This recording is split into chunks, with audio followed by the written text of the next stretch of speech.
On this week's show, we're discussing FIFA is back just in time for the World Cup, Bungie's Marathon has its launch date confirmed, and Fallout Season 2 reviews are in. All that and much, much more on this week's GamerGuild Podcast.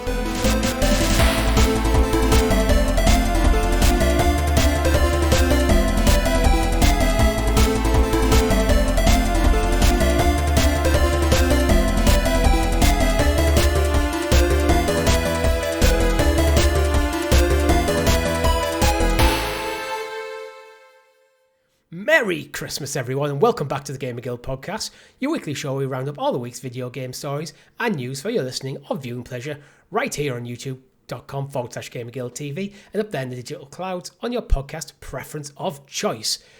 Your podcast players for this seasonal episode are myself, Mr. Richie, and the Arcane Rogue, Mr. Chris.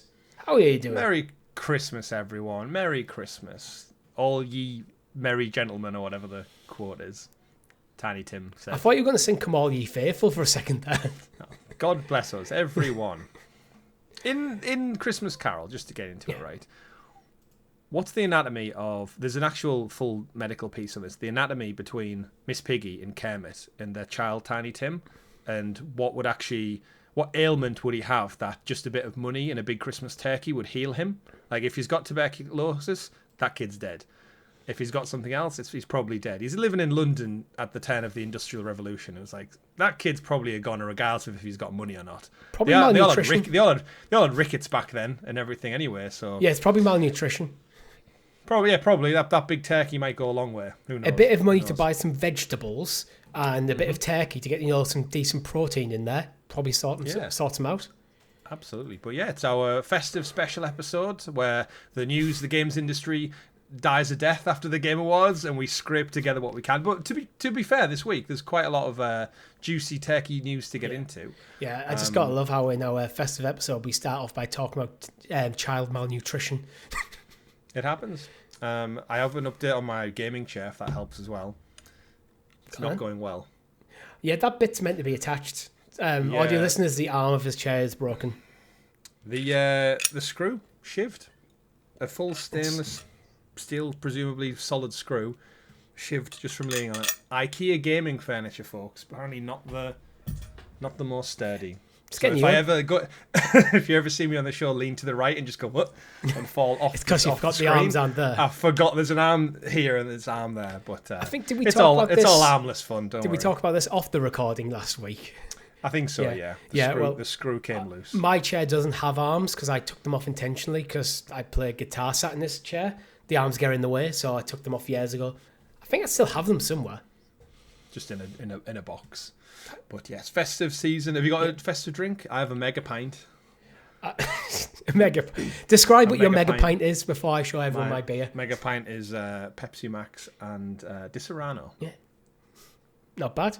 I have just got standard issue Peroni. Standard issue, blue label. Yeah. Peroni. None of that 0 calorie shit. No, it's decent beer, nothing extravagant. Lovely. Exciting times. I'll leave the extravagant drinking for tomorrow.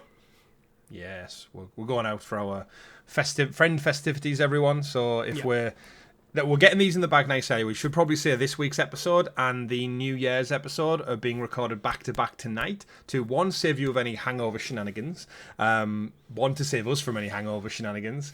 And it means you consistently get an episode every single day, whether it lands in Christmas. Every single day? You'll get it. Every single day, Richie. Crank it up. Crunch time, like over at Naughty Dog. Give us an episode per day. What would we even talk about? Probably ramble on like we are now instead of getting into the show. I mean, of outlets managed to do putting our podcast in the gaming news like 5 days a week. Need to take a break. Yeah, we need to go play some games. Yeah, that's what I need to go do. Unlike them, though, this isn't our full-time job. Certainly not. But we do have a great show lined up for you, and if you haven't already, make sure you hit that like button, subscribe to the channel, and ring the bell so you're kept in the loop of all our amazing content here at GamerGuildTV, such as Chris's retro PlayStation retro hunt. PlayStation. I was blanking on the word hunt. It's PlayStation retro hunt. Well, what? Could say something else, but it might get us. Our video audience might be reduced slightly. Yes. What have you been looking for this week? So I dropped a second video this week. Was the hunt for Rugrats Search for Reptar, the classic PlayStation 1 game. That's up now. Our members of the channel will be getting a special Christmas episode that'll drop some point this next week ahead of Christmas time, so look forward for that. I'm not going to tell you what it is. You can guess. It might be tangentially tied to a Christmas movie. You'll have to have a look. But yeah, that one live as well. Is it Rambo? Yes, it's that famous Christmas movie, Rambo First Blood. You got me. There's a Christmas tree in the back of one of the scenes in Rambo. I saw a meme about it the other day. Hey, if it fits. And we should point out as well, we do also have we're really bad at our merchandise stores, but it is Christmas, so I did check, and there are sales. There's a Boxing Day sale, so just the 26th of December, 25% off everything in the store. However, if you don't want to get on Boxing Day, fear not, there is a New Year's sale that's going to begin on the 29th of December all the way through till January the 6th. So if you don't want to be pressured into getting something on Boxing Day before payday, all that kind of stuff, hang fire till the new year, and you'll have a good week to kind of peruse around and pick yourself up some GamerGuildTV merch just in time for 2026 to kickstart. Indeed. Chris, what have you been playing? So finally got the platinum in Dispatch. I landed it last night at 2:35 a.m. in the morning. Oof, that's a late one. It was, but it was my first day off work today. So fair. Wife was at work, little one was at nursery, had nothing to do all morning, so it was like, you know what, I'm going for that. You know when you can kind of look at the timeline, you go, I could probably do this in under 2 hours. Just commit. Rather than get up and play 10 minutes in the morning, just commit. I'm so close, I'm just going to power through.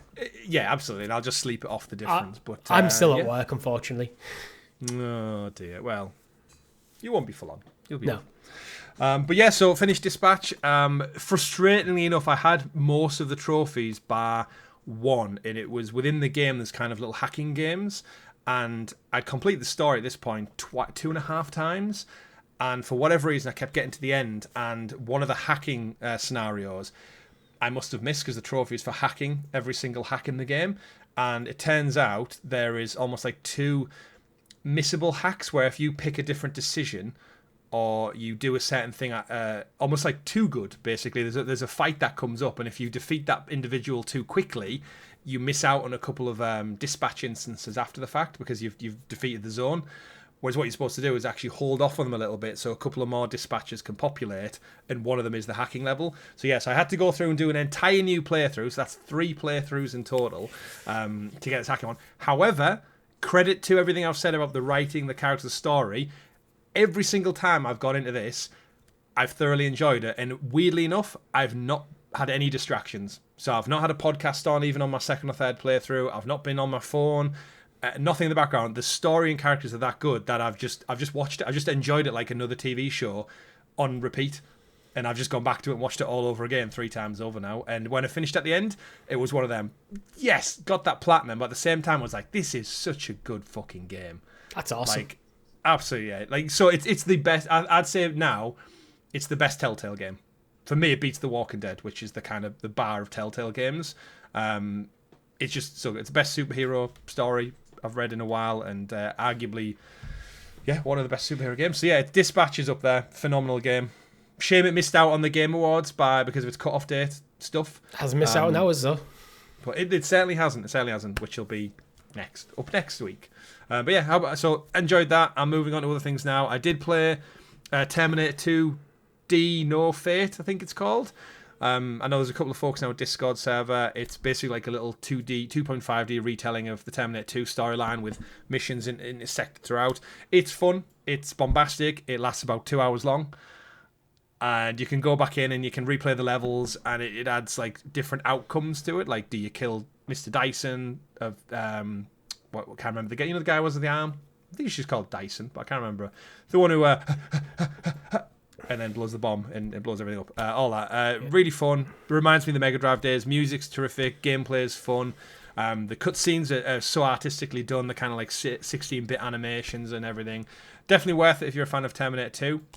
But I did finish my first playthrough, and then it was like, do I really want to go back and play it again with the little changes in the story and the little tweaks? And I was like, I think I've had my fill of it. Yeah, so it's just a one and done game. You're not going to start trophy hunting in it.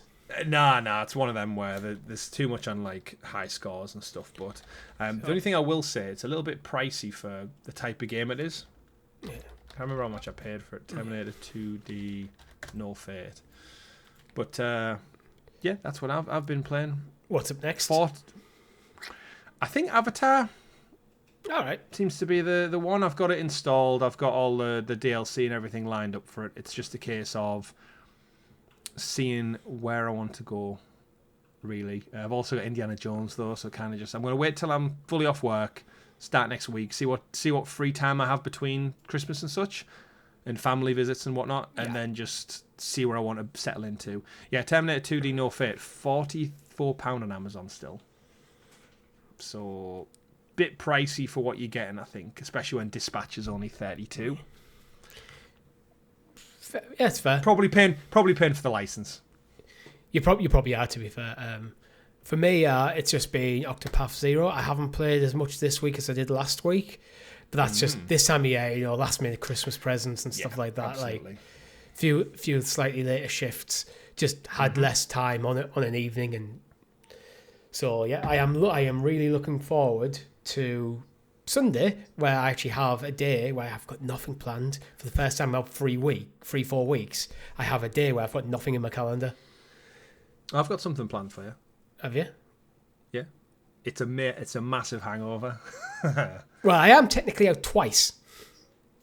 There you go. So when I bring the shots over tomorrow, I'm not doing shots. Not in with the you mega anyway. pints. Yeah, we'll see. I'm out with you on the afternoon, but I'm out with Nat's mum and dad on the evening. So we'll see. Yeah, we won't. I know I'm not doing shots. We'll see. Are you going into town or?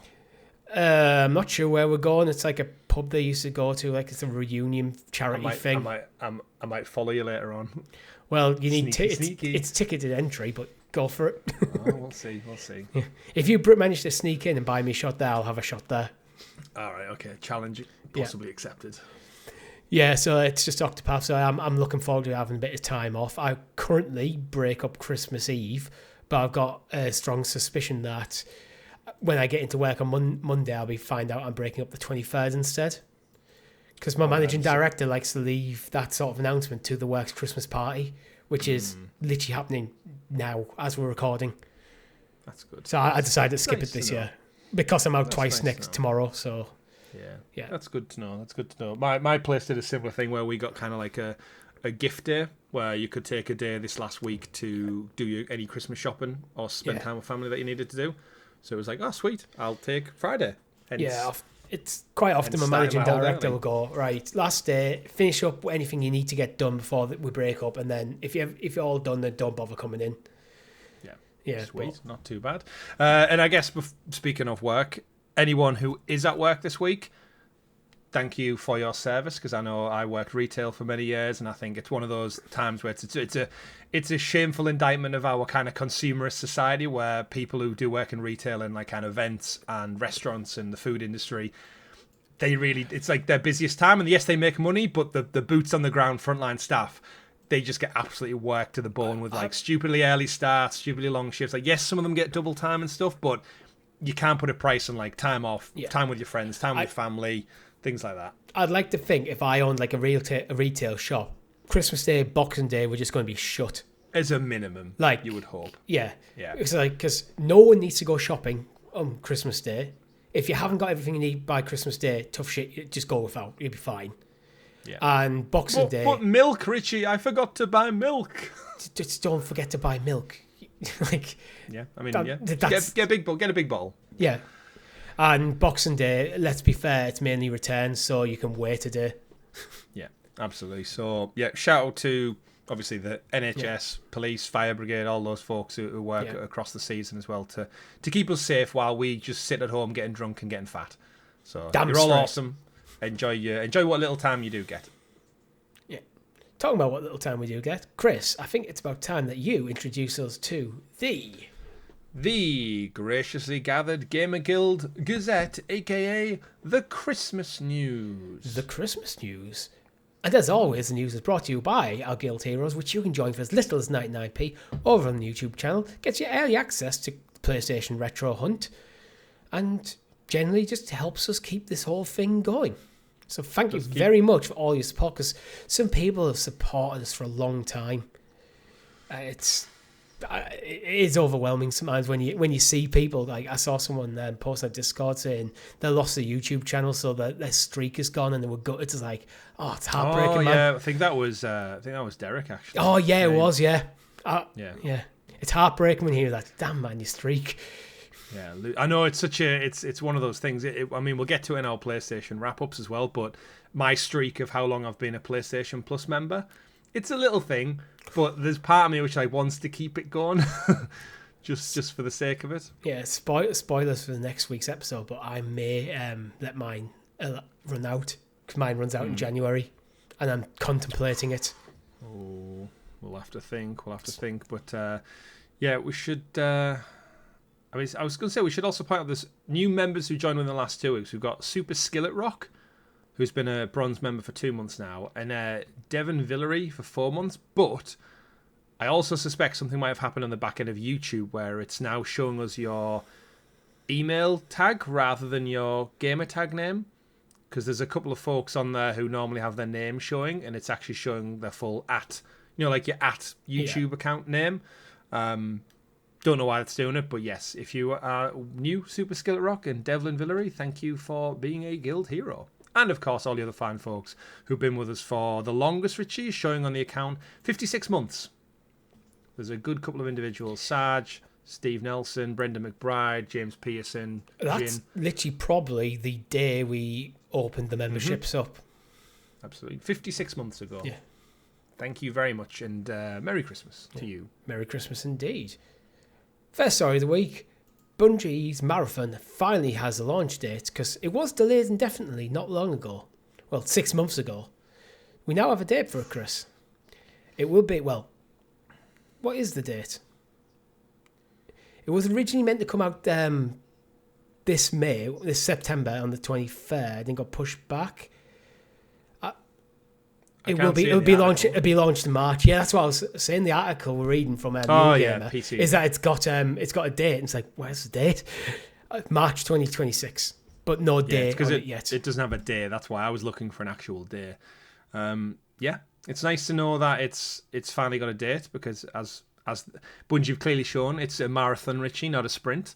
So we're here, PC and PS5. Interesting take on this one. See how that works out with the player base. Of course, the last big game to do that was Helldivers, and that did the numbers because of the kind of the Steam zeitgeist that came alongside it. You're obviously getting access to millions more potential players, so that's always a good win.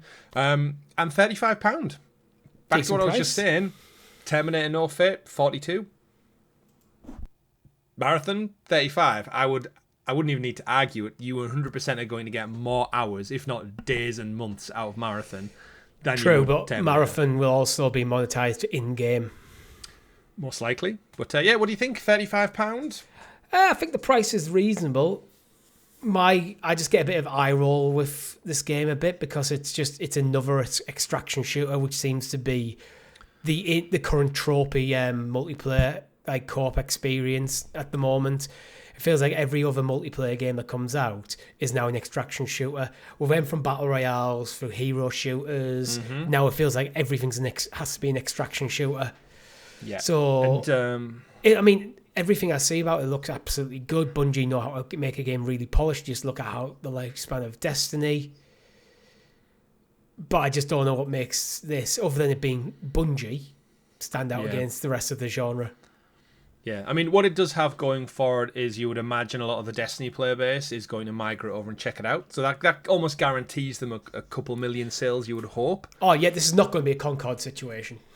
No, absolutely not. Like, unknown quantity, unknown game IP and stuff. Like, again, this Marathon technically is a sequel. It's a reboot of Bungie's old game from, the 1990s, I want to say.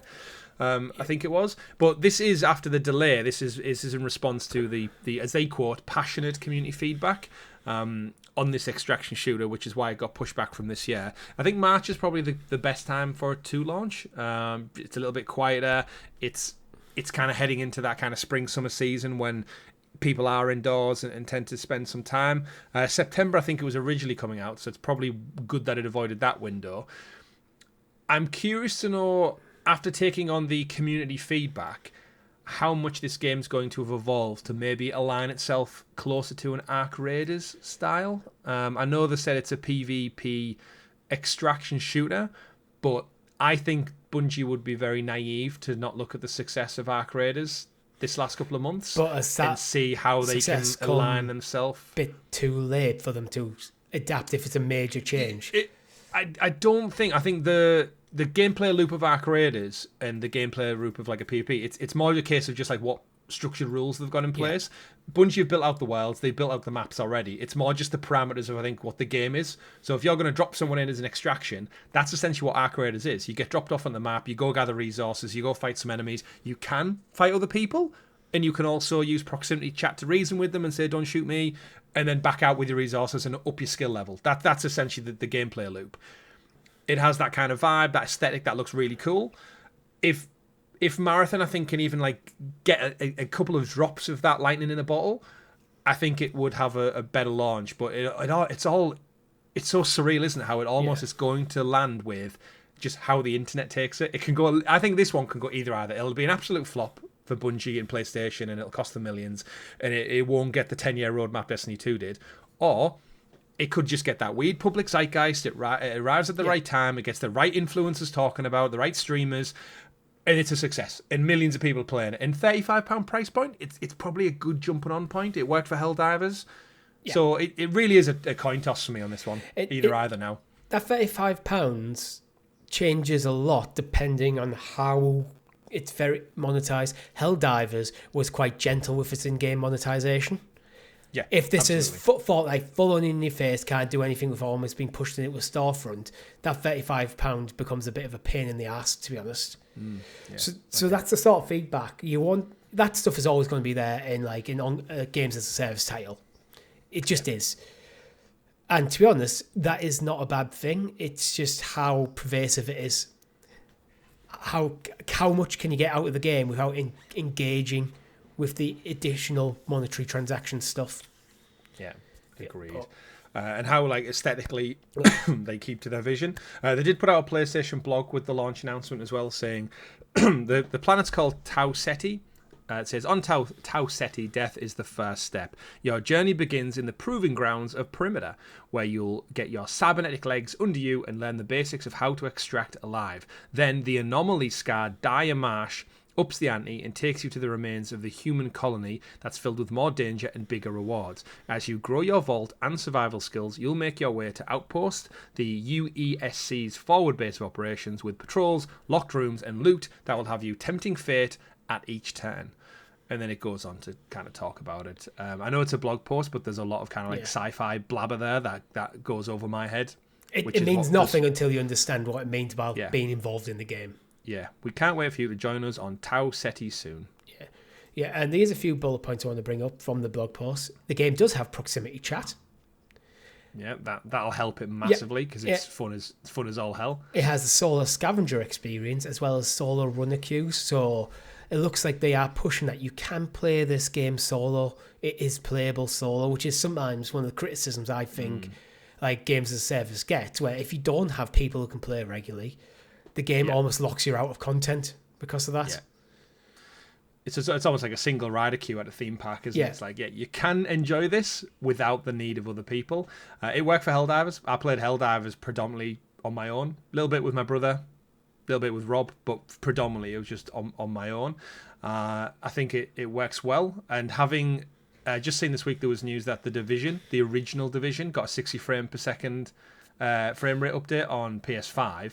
And I've seen people going back and gushing about The Division, which is like 9.5-year-old at this point.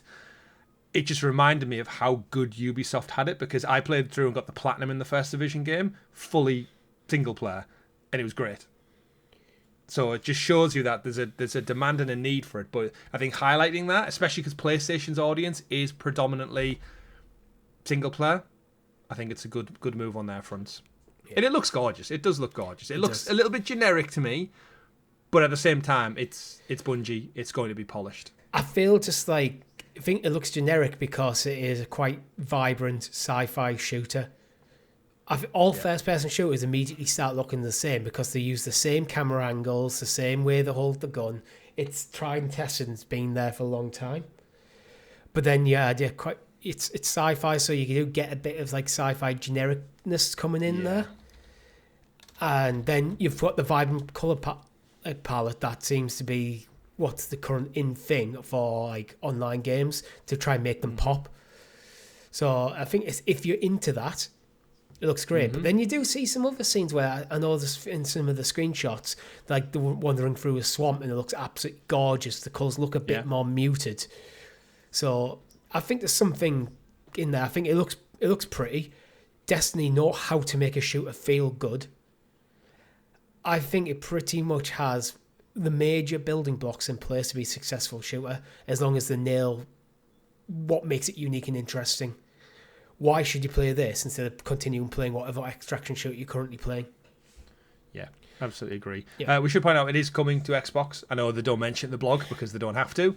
They've said PlayStation and PC, but it is coming to Xbox as well. So, again, massive third-party player base there, which will hopefully help them out in just that casting that net as wide as possible.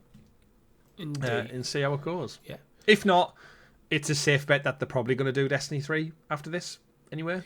Yeah, I'd imagine so. Like, it's probably time. I think they'd be daft not to, right? Yeah. I almost feel like I wonder if the point of Marathon is to get something out there, ticking things over to help them transition between Destiny 2 and 3. Yeah. It's one of those things where I know they're looking to just diverge their portfolio a little bit, but for the last 12, 13 years they've been known for Destiny, and part of me kind of wishes that they took their experience and the know-how, and the team that made Marathon wouldn't have been great if they allowed them to make a single-player story game in the Destiny universe. Like, take one of those beloved characters that have came with the Destiny season content and went, let's tell a story about that character's origins, or a spin-off story in a different guise that wasn't that. So then you've got these fans who've been living in this world and all these planets in this universe for a decade or more at this point. Let them go explore like a famed race of like alien creatures or something, and explore like just something a bit more about them. You mean I enjoy playing like Destiny 1 and 2. Similar to, say, Halo, but set in the Destiny universe. Yeah, like you've got the gameplay, but like give it. And I know Destiny has its story and it's got structures and stuff, but in the raids and everything aside, I just wish these companies that have this amazing IP would just try something different with it a little bit, rather than just doing rinse and repeat. And I think Marathon essentially is Destiny in all but name. It, like for the sum of its all parts, it's just more Destiny, just with a different name and a slightly different color palette, and it's not as spacey. Yeah, they could have literally just set it in the Destiny universe, and so Tau could be just another planet in there. Done. Yeah, so I would have liked them to pivot and just do something a little bit different, but it's not where the money is. It's not Destiny money anyway. Is it FIFA got FIFA money though? Because FIFA is coming back, Chris, in time for the World Cup on Netflix games. I mean, what is there to say about FIFA at this point? Past giving fucking Donald Trump his stupid Peace Prize award and his stupid medal like a big child. Yeah, it's like... let's not talk about that. I can't be bothered. Yeah, I can't either. That's a different podcast. So we should confirm, actually, FIFA, the game brand as well, yes, is back because, of course, for those who don't know, who aren't into football or soccer, EA Sports FC now exists. What used to be FIFA made by EA. Yeah, FIFA, the governing body of all football in the world, took it upon themselves to go to EA and want more money for the licensing, and EA went, "We don't need you," and they basically just repackaged it under their own banner. And it wasn't even a blip on the radar, I don't think, to them at all. We're not paying you that much money. We will just drop the word FIFA from our game title and then launch the game with everything else in place. Yeah. I think, didn't they demanded more than like half a billion? Wasn't it? It was like 500 million or something. I thought it was 8 billion. Yeah, the current one might have been 500 and they might have been demanding upwards of that. So, yeah, which is insane. But to use 4 letters. Yeah. Actually 3 letters because 2 are the same. So, but they threatened, they said they'd be back, they'd partner up with someone, and who did they pick? Of all the developers, all of the publishers in the world, all the experience in sports franchises. I think it's important to put a little bit of context here. This is a Netflix Games pre-WB take-up purchase. At this point in time, because they're targeting a game to come out alongside the FIFA World Cup 2026, the WB purchase may not be complete then. So all the WB studios and everything that comes with it, their ability to make games, is not in FIFA or Netflix's mind when it comes to this deal. At least to the best I would imagine. But it is a game that's going to be exclusively on Netflix games. So it's not just published by Netflix games or developed by Netflix. Mm-hmm. On the Netflix games platform. Do you have any hope for this at all? I want to find a positive. I want to find a positive. Because, to be honest, EA does need competition. I mean, looking at Delphi Interactive, their website is basically just a holding page. They don't have any tabs or anything. Yeah. It just says, Delphi Interactive is redefining how AAA games are made. We are the franchise architects behind 007 First Light with IO Interactive, a game that hasn't released yet, and I guarantee you IO Interactive are doing the bulk of the work. And the company leading the return of the beloved FIFA simulation game. Our model combines the world's most iconic IP with top-tier creative talent and cutting-edge technology, built around deep alignment between partners and a modern de-risked approach to development and publishing. Delphi is internationally lean, fast, and uncompromising about quality. We believe exceptional games are built by exceptional people with strong creative instincts, clear ownership, and the freedom to pursue extremely bold ideas. And that is the future of premium interactive entertainment. What the hell is a de-risked approach to making games? Gamers are fickle as fuck. Like, how do crunch the risk? The risk to companies when it makes games is if gamers decide, "Now we don't fancy your game." As we talked about Marathon, it could drop and go capture that lightning in the bottle and become a Helldivers Arc Raiders, or everyone could play and go, "What's this shit? Concord." And the gap between them games is actually very narrow. It's nothing to do with any technical achievements or anything. Yeah, well, reading from the Netflix blog post, it does say, this summer, as the world gathers to celebrate the FIFA World Cup 2026, fans can play a newly reimagined FIFA football simulation game exclusively on Netflix games. Developed and published by Delphi Interactive, this allows Netflix members to experience the emotion and drama of the tournament in its purest, most joyful form, in a format that's fast to learn, thrilling to master, and built for anyone to jump in. Plus, you can play solo or with friends online. All you need is Netflix and your phone. Now, it is worded almost as though it's a FIFA World Cup game. Yes, that's it is enjoy the drama of the tournament. So it's like, is this maybe not the FIFA that's going to align and compete with EAFC? Is this almost one of those, like the little interstitial tournament exclusive games? But with it being FIFA, they'll probably only have the rights to the World Cup and to the Club World Cup. Because the other competitions, the rights are more complex. Yeah, true. So maybe that is the plan for Netflix, is to do the World Cup tournament and do the Club World Cup tournaments. Yeah. At least while they get going. Well, it's interesting. They're going to say, the president of Netflix, Games at Netflix, Elaine Toscan, says, "We want to bring football back to its roots with something everyone can play with just one touch of a button." They then go on to talk about key milestones in collaboration. Football is the biggest thing in the world. As lifelong FIFA fans, we're honoured to help usher in the bold next generation and reimagine the future of the franchise. So it does sound like they're on more than just a one-off game. Yeah. The future of the franchise. It's ironic how they say lifelong FIFA fans, and they're probably tongue-in-cheek mean the EA games, not FIFA, the governing body of football. I just get in the vibes, especially I'm not a fan of gaming on my phone. Some other people are. There's a guy in our Discord does amazing work with getting on-screen adaptive controls. Fantastic work there. It feels like a cheap tie-in. That's what the vibes I'm getting. And crucially, this blog post came without a trailer. Yeah. So they're not willing to show you what the game is at this moment in time. I don't know. I feel like you don't need to drop this blog post until you got a trailer ready. When do you suspect it would launch? Leading up to the World Cup? I reckon February, March, ahead of time? If it is a tie-in with the World Cup, probably at the end of the current season. Okay. Probably, when teams start doing their getting the friendly games in place, to the warm-up games. So probably about within a month of the first game coming out. Mm-hmm. But I've got a feeling they might do tie-in. I can see them doing like tie-in stuff, so you can replay the game that has just happened with your friends. All you need is your phone. So you sat in the pub, you just bring out your phone and start playing, that kind of vibe.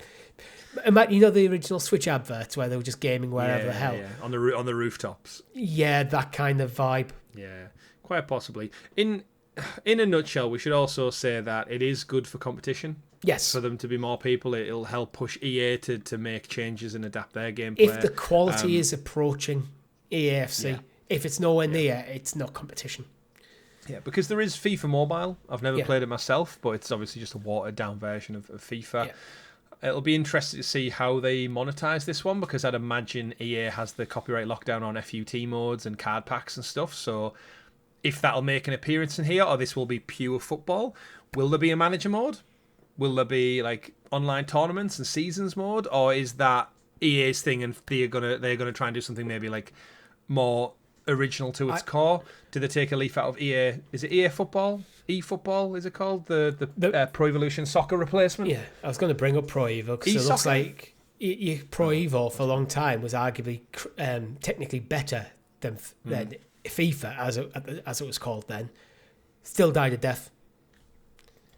So this is why I'm just not optimistic that Netflix Games is the right partner to get a football game that will compete against EAFC, because they've produced nothing approaching that level of quality.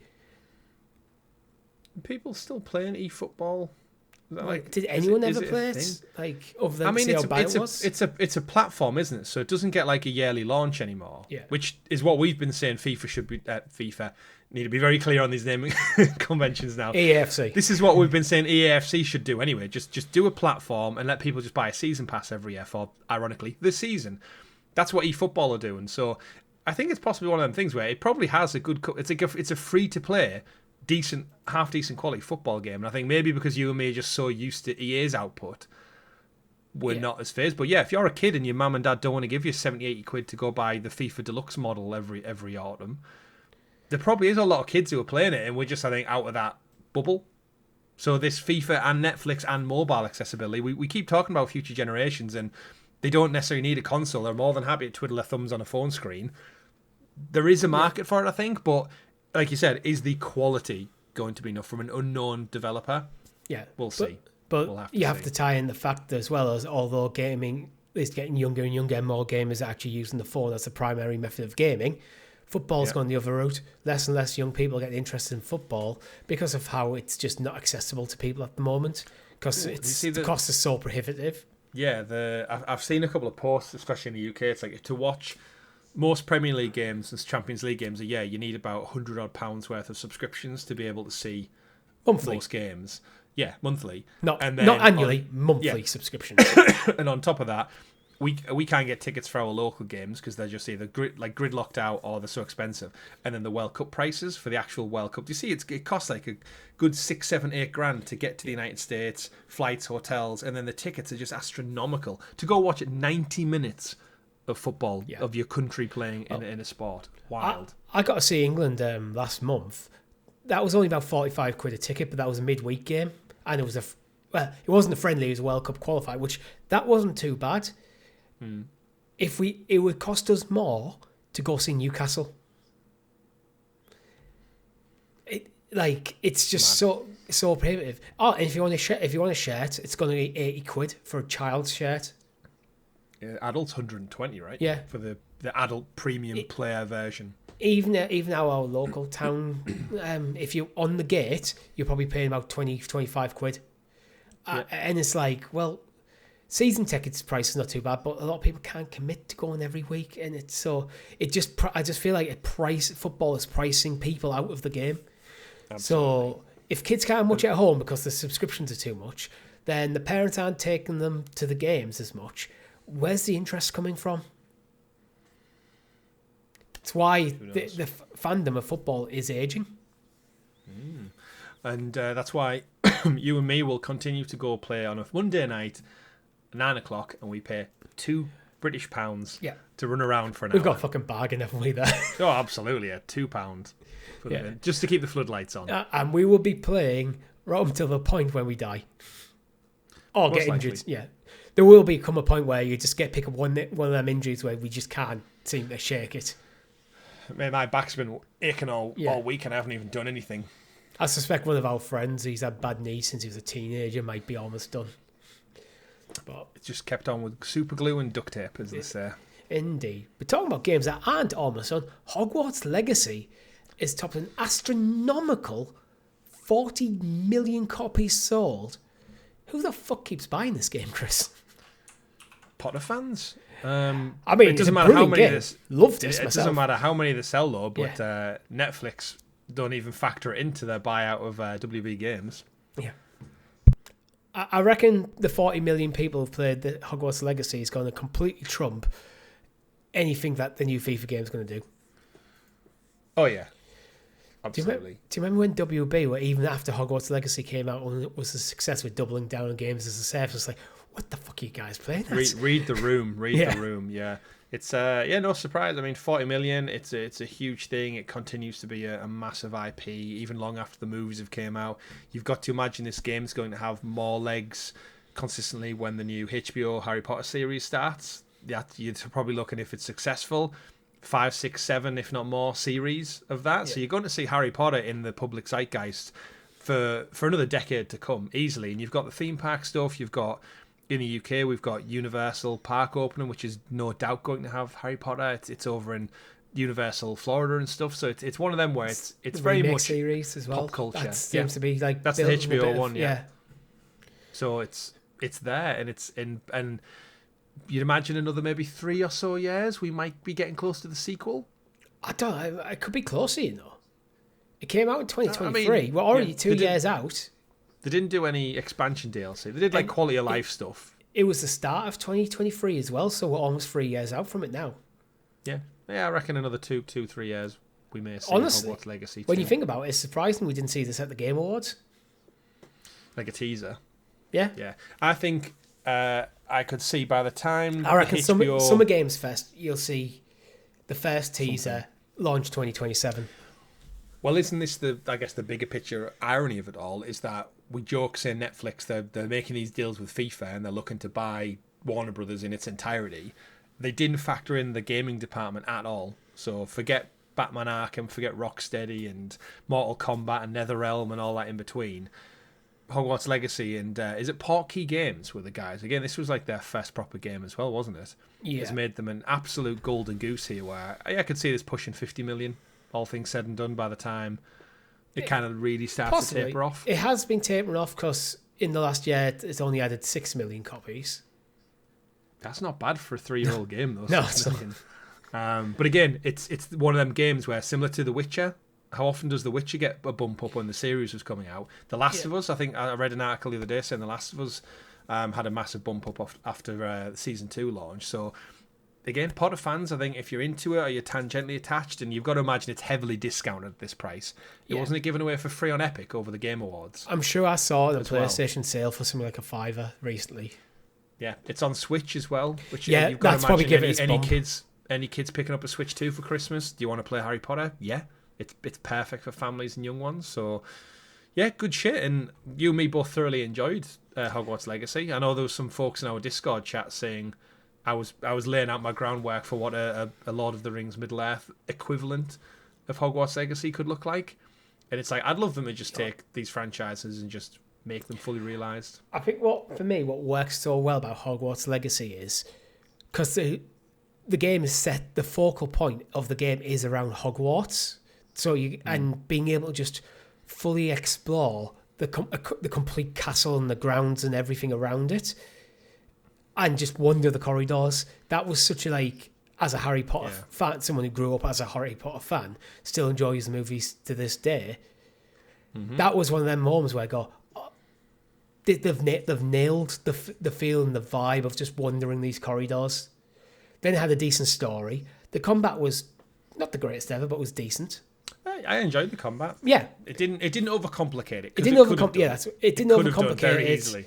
And I feel like maybe the next game is something that can maybe bump up to. Maybe add things like Quidditch into the next game. Well, you mean the Quidditch Champions game didn't quite do it for you? Yeah, no, it looked terrible from the beginning. But, you know, like, there's stuff that you can bring into the next game, but I feel like because you did get that experience of wandering through Hogwarts, that immediately, like, engrossed you in that world. Yeah. Which, for an RPG, that's what you want. You want to be engrossed in the world that you're playing through. Yeah, agreed. Yeah. But yeah, heavily discounted. I'm looking at some of the comments on this article and people saying, yeah, the $8.99, the $12.99 might have something to do with it. $12. There's also lots of people who just complain, don't there, so much. I've barely started the game, but it seems like it's going to be very hand-holdy. It's like, just play the game. Like, as if you've actually took time out of your day to type something like that. If you don't want a hand-holdy game, go play like a Soulsborne game. This is a Hogwarts game. Yeah. It's got a wide-ranging audience. It's going to have to be accessible for children. Yeah, let me explore down it. I'll have to dive into the settings and see if I can disable it. It's like you're just in the tutorial zone. That's how the opening of games tend to start, mate. Enjoy it. Yeah. But yeah, Hogwarts Legacy, 40 million. I am looking forward to hearing about Hogwarts Legacy 2. I am as well. Expecto sequelo. Yep. Talking about 2, Dispatch, Chris, your new favourite game, is heading to Switch 2 and Switch 1. 28th of January.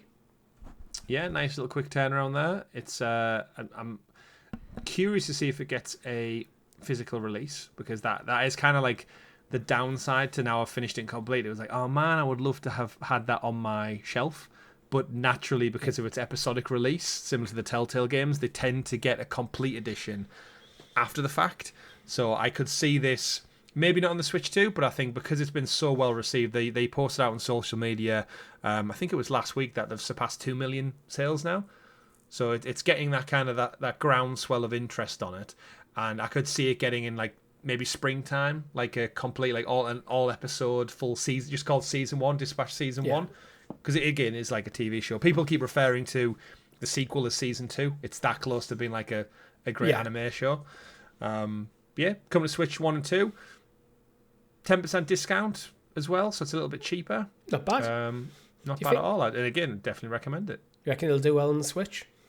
I think so, yeah. It's got that, again, it's got like that cartoon aesthetic, which I think lends itself to that Nintendo vibe quite well. Don't get me wrong, it's not a kid's game. There's a lot of adult humor and sexual references and jokes and comedy in there, but that's what makes it. There's a particular scene that involves somebody's fist, and I'm not gonna spoil it. I said I played through it like 3.5 times. Yeah. There's one line I've laughed out loud every time I've got to that part, and I know it's coming. I know what he's going to do, but when he says the line, it literally has me in stitches. Practically, it's so good. There's nothing really more to add. I'm just glad it's getting on more platforms, and it'll run perfect on the Switch because it's not really pushing the boundary visually or anything like that. It is essentially running it. I will say what I would like, which would be perfect, is within the game. You do like a little mini game, which is you get your roster of heroes and little markers show up, which is the missions. So it'll say like, go fight some raiders at a football ground over here, and you have to basically look at the demographic of what the situation calls for. So like fighting and defense, and you pick your heroes that kind of their statistics line up with that the most, and you dispatch them out to go do the job. That in itself could be a mini game on mobile, like Fallout Shelter. Like just take that element of this whole game, spin that off and just have a little hero dispatch game on mobile, and I would put hours into that because the gameplay loop is so satisfying. Fallout Shelter was a fun game. And it's so simple, right? Yeah. It's such a simple premise, and yet it just works. You get that loop, you get your resources, you get your XP, you build. Same goes for this. The problem I had with Fallout Shelter is the problem with all mobile games. It has forcing you to wait mechanics. And then eventually I just get tired of waiting. Because I was like, I want to play the game. Well, I can't do anything right now. I have to come back in 20 minutes. But actually, in 20 minutes, my lunch break's over. Yeah. Like, it's that kind of stuff. And then eventually you just, like, fizzle out on it. Talking about fizzling out, not really, but Dead Island 3 is aiming for a 2028 release day. Which, with the sequel being the focus of the studio. And Chris's daughter has come to say hi. You want to say Merry Christmas? Merry Christmas. Merry Christmas. Night night. Good night. Go on, off you pop. Go on. Come on, Triple Whip. Bye. Love you. Bye. Love you. You can leave that in. Yeah, all right. I was going to ask, Dead Island 3, Chris, 2028 release? Yeah, it... Sorry. I always feel it's a little bit harsh when this stuff kind of comes out during, like, not press releases or not trailers, just like, yeah, we're doing another game. It's kind of like, we all know it. Yeah.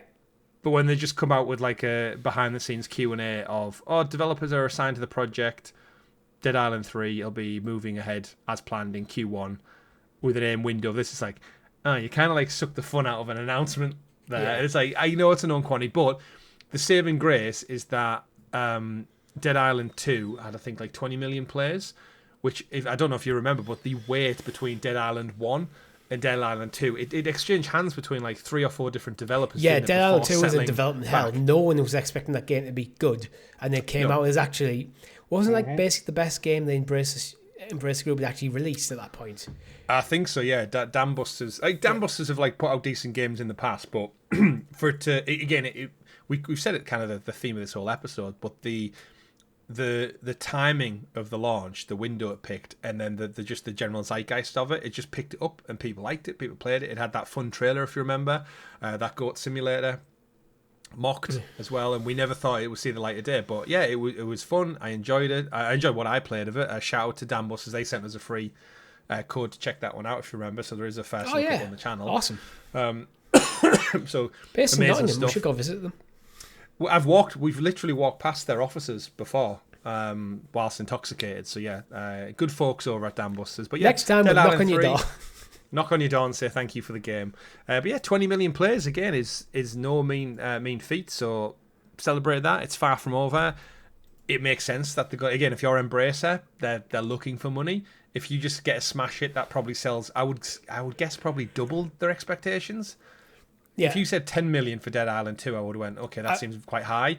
20 million is well done. Yeah, well I remember when Dead Island 2 was coming out, it was like, it's been in development hell. Embracer Group haven't actually released a game yet at that point that was approaching AAA quality. It's like, Embracer just going to be a big AA publisher, and then Dead Island 2 dropped, we were wrong. Yeah. And they've got 2 Tomb Raider games coming as well to finally get out the door. So Tomb Raider, that's going to be the real. Have they made the step up as a publisher? Have they hit it? But the gears seemingly are turning. I'm sure there's a lot of crap within there as well, and they'll probably no doubt in the new year announce more redundancies and streamlining and restructuring. But for now, they're doing well. So yeah, Dead Island 3, I look forward to it when it does come about. Indeed. You mentioned Tomb Raider, Chris, so we might as well talk about Tomb Raider. So we now know exactly where Tomb Raider Catalyst sits on the timeline. So the Tomb Raider timeline's quite complicated. Well, it sits at the end. That's the reality is it sits at the end of the timeline. So the timeline's quite convoluted because there's a lot of mobile game spin-offs, anime kind of stuff. But so at the moment, Shadow of the Tomb Raider, the last of the reboot trilogy, sits before Tomb Raider Legacy of Atlantis, which it will be the first Tomb Raider game. Then there's going to Tomb Raider Underworld, then into Tomb Raider Catalyst. But there's IGN have reported that there's basically at the moment 3 separate timelines going on. It just gets a bit messy. Well, it comes into it when you've got like the likes of Underworld and stuff, which that they're not. So yeah, the unified timeline, if they put it out, it starts off with the 2013 reboot, fantastic game. Then there's a couple of comics and stuff in between, like graphic novels and stuff that came out. Then Rise, as you said, 2015. A couple of more comic books come out as well. Then Shadow of the Tomb Raider. Then The Legend of Lara Croft, which is the Netflix series that's recently came out. So that's probably the most recent Tomb Raider thing we've actually had in pop culture drop. That's with, I can't remember her name, Peggy Carter, Hayley Atwell. It's Hayley Atwell who's doing that one. Then we're going to have the remake of the original 96 game coming next year, which is Legacy of Atlantis. So that's essentially, it's a spiritual recreation of the original Tomb Raider game. But in this timeline, they seem to be just ignoring all of the PS1, all of the PS2 stuff.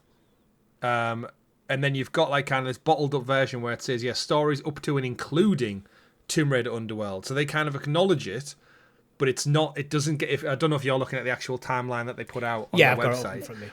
But they don't even give it like a visual. It's just like in words. So it's almost like a little placeholder, which makes me think we might see more stuff, more reboot, remake, like they did like 1, 2, and 3 remaster, 3, 4, 5. I think there's maybe a little insight there into what they're going to be working on. And then, as you said, yeah, Catalyst is going to be the most recent, up-to-date one coming in 2027 with the Cheryl Cole lookalike. Yeah, basically the way I'm reading this is similar to you, where Tomb Raider Underworld is set before Catalyst, but kind of from Tomb Raider 1 and Tomb Raider Underworld, that's just kind of a bit nebulous. We're going where it might just be a case of they haven't decided what they want to do with that section of games. Because I imagine there would be interest in remaking Tomb Raider 2 and 3 at least. Mm-hmm. Some of the others after Tomb Raider 3 were very hit or miss. But it feels like they've used Tomb Raider Underworld as a kind of relaunch point for Catalyst. So it's going to be interesting to see how they fill out the timeline a bit. Yeah, it's... I mean, I don't mind it. I like the thought that to go full circle, that we now know that the Legacy of Atlantis one coming next year, it's the same Lara. They're not trying to kind of like plug gaps and say like, oh, everything that happened in the Survivor trilogy, none of it happened. Because that essentially is her origin story, isn't it? 2013 very much tells you the beginnings of how she becomes... Like, yes, she's from a rich family, she's got Croft Manor and stuff, but she's very much out on an adventure to find herself, and she very much does become this ruthless... Tomb Raider that we come to love and know by the end of Shadow. I feel like that 3-game trilogy, by the end of Shadow, she's ready to become the Lara Croft who will be in Legacy of Atlantis. Yeah, I think I like it. I I was a bit and yarny, but then I think now we've had time to settle on it. Yeah, I'm excited for I Legacy. think as well, there was talk before a few years back that they were going to use a game, try and bridge the gap between Shadow and Tomb Raider 1. I think Legacy of Atlantis is probably going to be that game, where it's going to be the story of Tomb Raider 1, but probably massively, I imagine, it's quite expanded, done the whole kind of Resident Evil remake kind of situation. Yeah. Well, they have but to, then, also, they now have Tomb Raider, Rise of Tomb Raider, Shadow of Tomb Raider to link that Lara back. Well, if you think in Tomb Raider 1, Lara Croft, apart from what you'd read in the manual and a few quips here and there, it's not a lot of personality really, because it's an early PS1 game. Yeah, and again, in terms of like platforming, it is very much a case of stand on the edge, back, sideways. I mean, in terms of got caught on the terrain. The emotional storytelling that you would expect nowadays, that didn't really exist then. So, but now they have her history fleshed out better, so I think they're going to remake Tomb Raider 1 in that kind of vibe, and then probably decide where they want to go, where with Tomb Raider Catalyst, they're going, right, we're going to start this one way at the end, because now we can just go forward, progress however we want. Yeah. And that it's just has that awkward bit in the middle that they can figure out as they go. Yeah, and I think when we read the kind of the blurb on the Tomb Raider website for Legacy of Atlantis, I think they defined it very much as like a stunning reimagining of the game, which I think you're completely right. They're going to have to add like cutscenes and stuff and flesh a character out. You would argue they're probably going to have to do something so there's more characters, because from my memory, it's just her on her own, and it's like she can't talk to herself forever. So does she have support that maybe leads into Catalyst of like someone on a Bluetooth earpiece who's like saying, talking to you? Because you know what works so well in like on the reboot trilogy that she has people to play off of. It's not just a sole adventure. I think they can make her a bit more isolated, because she's a bit more of a seasoned like traveller now, and she might interact with more people in the world. I don't think she'll have as much of a support team, but she might interact with other people throughout the world throughout her journey. And do it that kind of way where she is like setting out on her own. That might be how the launch is. Like she wants to go on this adventure solo. She doesn't want to have like a safety net that she's had with Jonah like across the 3 games. Like, no, I need to do this myself. I can see that being part of a character arc. Yeah, the only support Lara needs is for her bra in the reboot. Then pointy boobs. Then pointy boobs. But in the meantime, go check out the reboot trilogy, because it's back Yeah, it's awesome. Again, not only is it coming, did it come to the Switch 2 weeks ago? It's coming to iOS and Android in February. So, isn't it wild to think that we're going to get a game that looks that good just running on your phone? I know Resident Evil and I want to say Death Stranding. Did Death Stranding come on mobile? I think so, yeah. I feel like it did. That we're at this place where like these phenomenal looking games you can just play on the bus or the train or just on the toilet or whatever with nothing, just running off. Like I remember when the Grand Theft Auto trilogy went on a mobile and tablets like many years ago, and I was like blown away at these PlayStation 2 games that I grew up with I could play on my phone. What did I do? I bought them, I played 20-30 minutes and then went, I'd rather play it on a console with a controller, and backed out. Like I'm not playing Tomb Raider on that, but you know what, it's great to see, because I think Tomb Raider 2013 in particular, especially for our channel, it's one of those games that are just like it's in our DNA, isn't it? Yeah, it's Tomb Raider bitch. Tomb Raider bitch. That's still synonymous. Yeah, great game. Talking about things that are not still there, Sucker Punch's co-founder Brian Fleming is stepping down. Oh, poor Brian. Yeah, so he's been heading the franchise through the lifespan of the studio, for making games like Sly Cooper, Infamous, Ghost of Tsushima, most recently Ghost of Yotai. But he's passing the torch down to the next generation. So he's been working over the last year to kind of hand it over. Yeah, again, makes sense. Just happy retirement. He's been there since 2000. Enjoy it. Like it's that thing where it's like, he's retiring. I know they'll hand it over, but great legacy to leave behind. I think it's one of those where it's the right time to step down. Like Ghost of Yotai, huge success. It's probably that. It's like, right, do I have another huge project in me, or is this the time to go? Yeah, it's another like 4 or 5 years of your life, right? Yeah, well, that's it.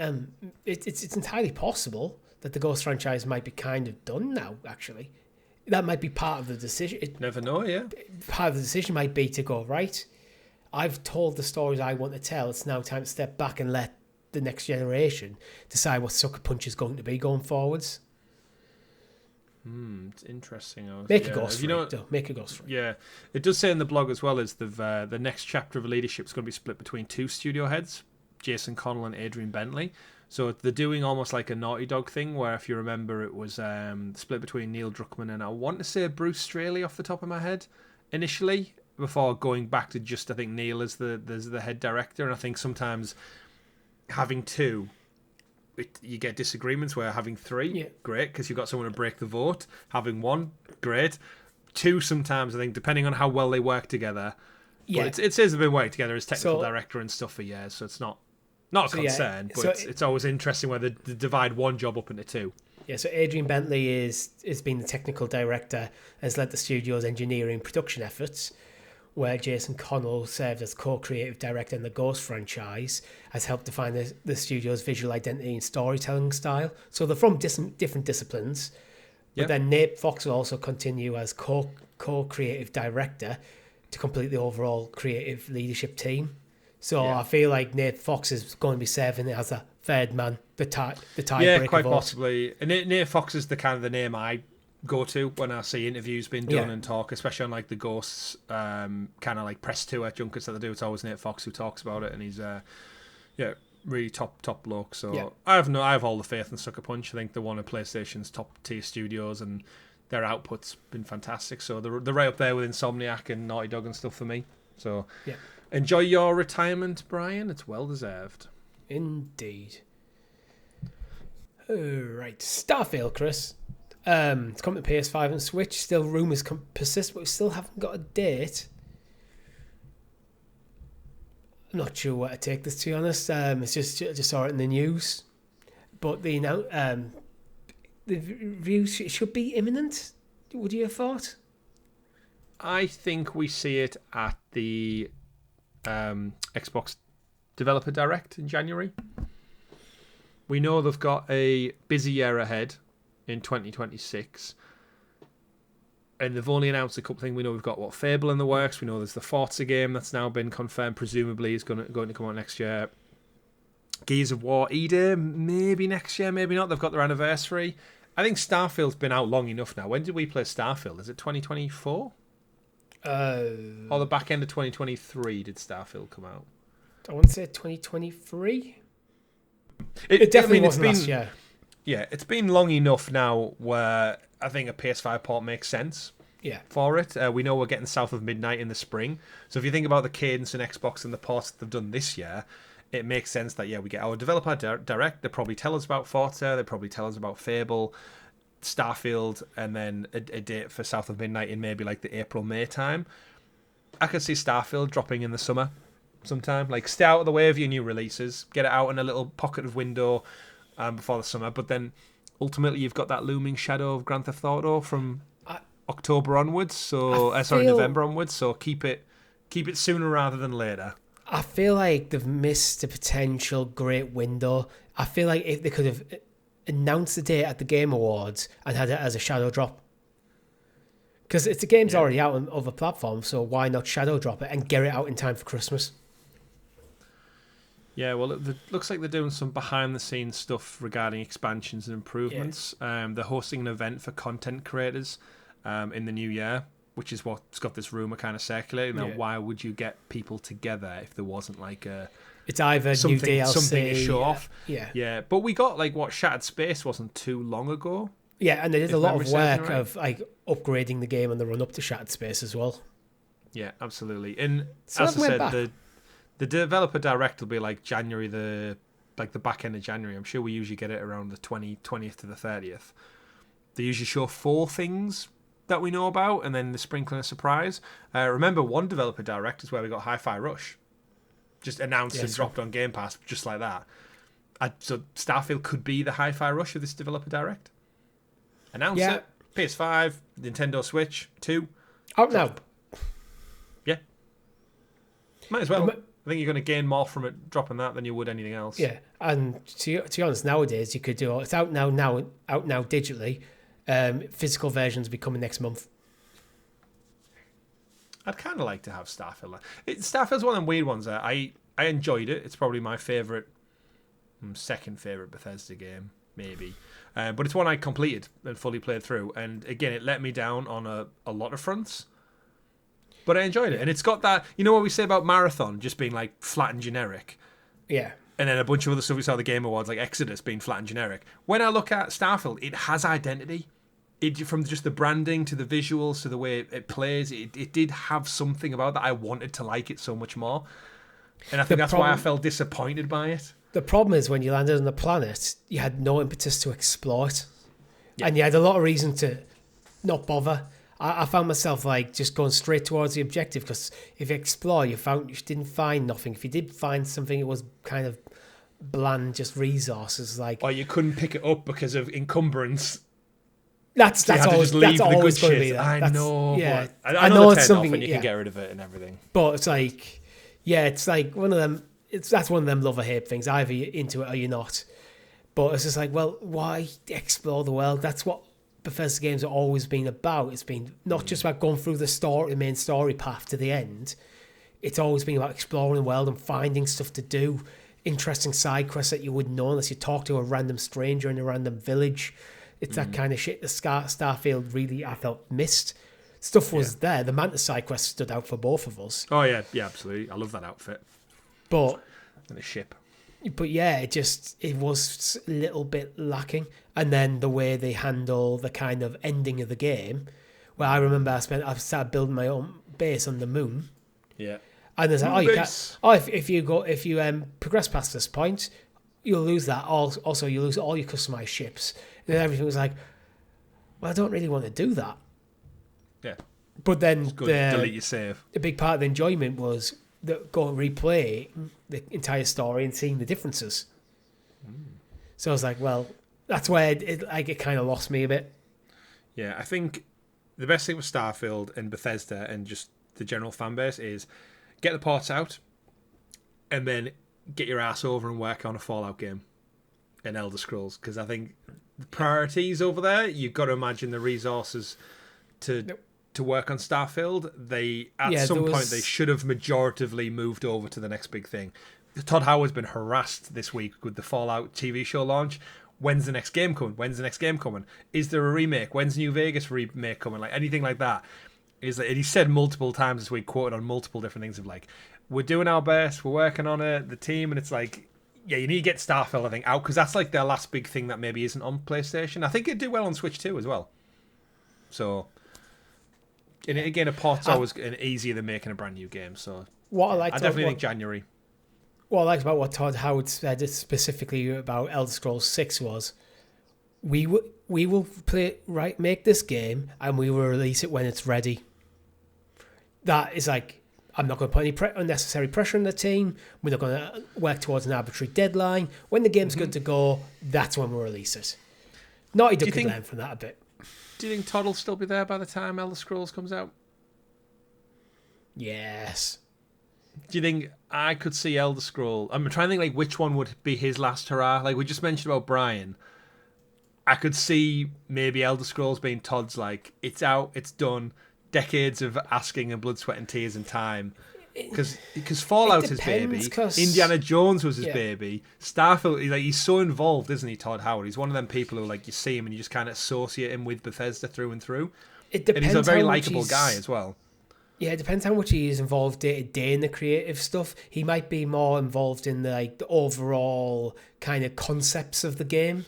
So he might have like a weekly meeting with each head of each team.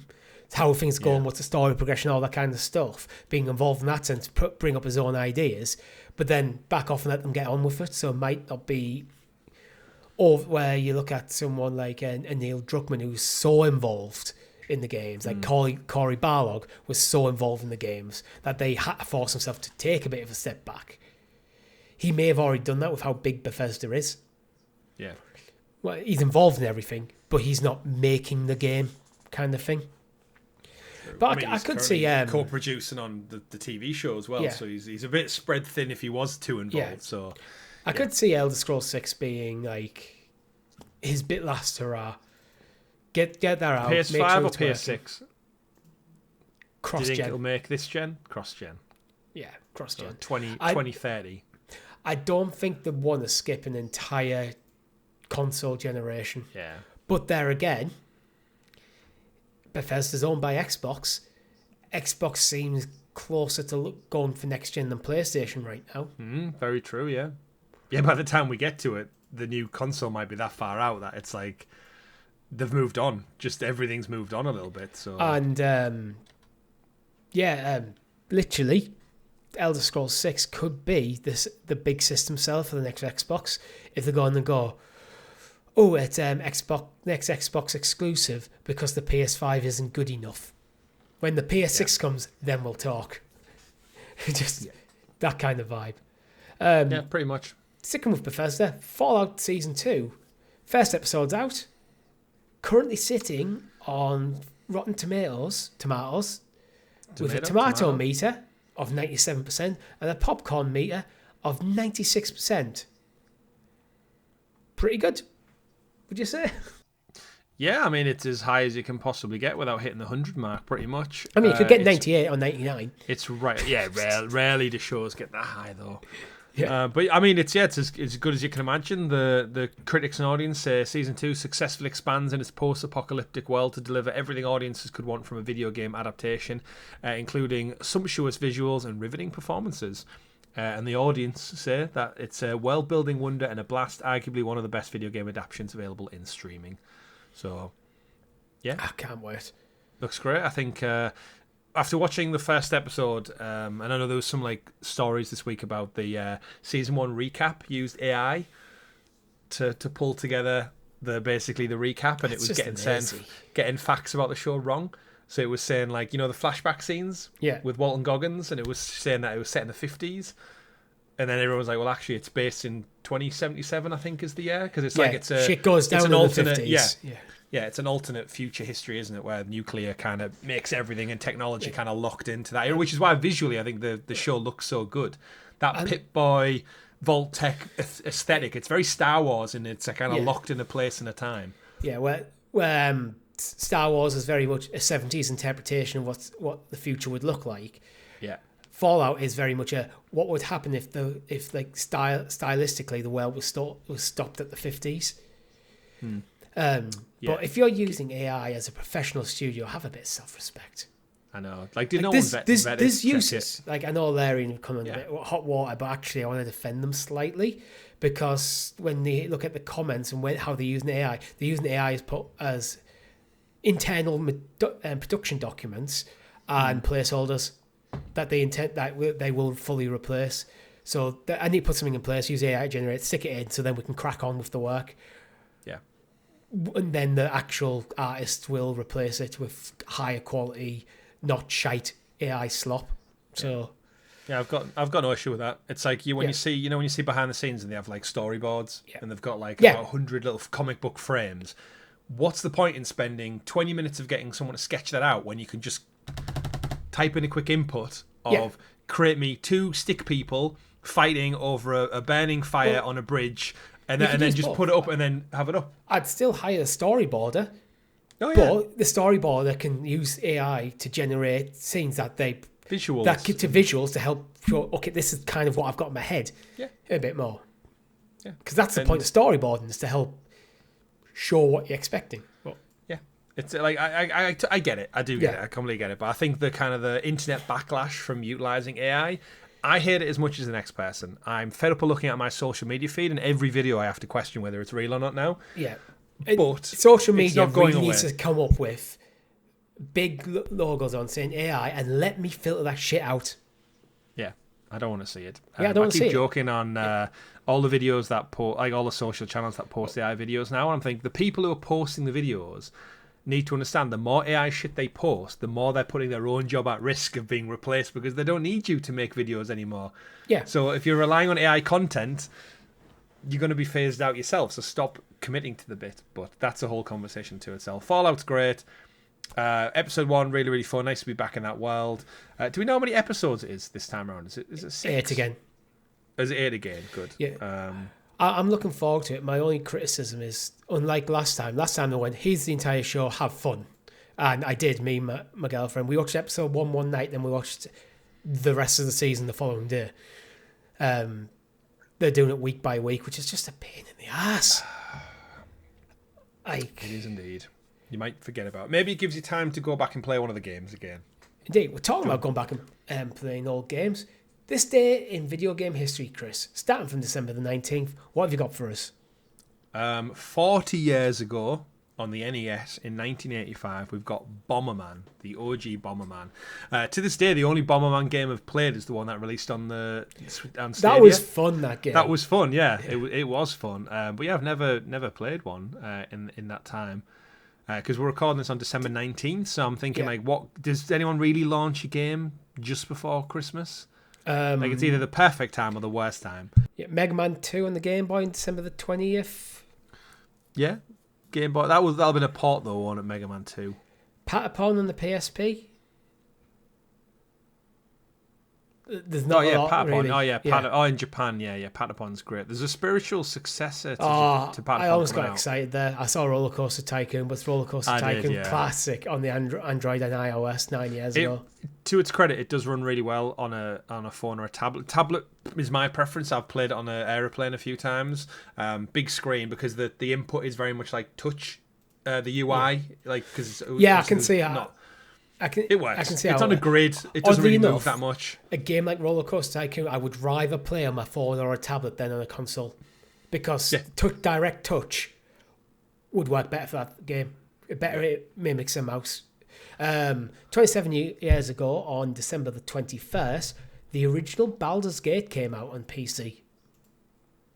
What a day! Was that the one that you showed me? On your PC, or was that Baldur's Gate 2? Probably 2. I didn't play 1 till later. Right, yeah, I remember 1. It might have been Morrowind, actually. Might be Morrowind, mixed in, yeah. And then I will go back to December 22nd, 1989, the year of my birth. Golden Axe on the Genesis. Oh, God, it's the same age as me. Right there.